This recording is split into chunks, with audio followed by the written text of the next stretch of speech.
శివుని కుమారుడ సిరిగల్ల దేవుడ వీరన్నా మా కొరివి వీరన్నా శివుని కుమారుడ సిరిగల్ల దేవుడ వీరన్నా మా కొరివి వీరన్నా దివి నుంచి వచ్చిన దివ్య స్వరూపుడ వీరన్నా మా కొరివి వీరన్నా దివి నుంచి వచ్చిన దివ్య స్వరూపుడ వీరన్నా మా కొరివి వీరన్నా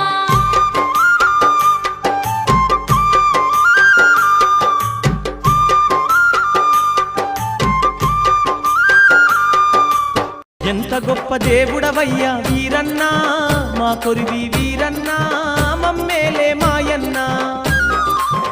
ఎంత గొప్ప దేవుడవయ్యా వీరన్నా మా కొరివి వీరన్నా మమ్మేలే మాయన్నా. ముక్కంటి తనయుడవు నీవై ముజ్జగాలను ఏలుతున్నవు. కంటి తనయుడవు నీవై ముజ్జగాలను ఏలుతున్నవు.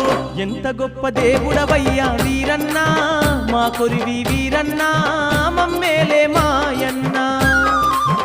ఎంత గొప్ప దేవుడవయ్యా వీరన్నా మా కొరివి వీరన్నా మమ్మేలే మాయన్నా. అమవాస మబ్బులాయ అడివంతా చీకటాయ అమవాస మబ్బులాయ అడివంతా చీకటాయ ఏదారిన వత్తుమో స్వామి శరణమల్లన్న ఇరుముడి నెట్లుత్తుమో స్వామి శరణమ. పూల సల్లని గంగను రాసుకున్న నీలకంఠుడా తెల్ల తెల్లని సిరి సిరి ఎన్నెల వంకను ఎత్తుకున్న శివ శంభుడా ఒంటి నిండా బూడిలున్న కంటి నిండా నిప్పులున్న అందమైన మాలలల్లి కొండ బిడ్డ గౌరి తల్లి కోరి కోరి నిన్ను చేరి అర్ధనారి అయ్య వేళ రారా శివయ్యా.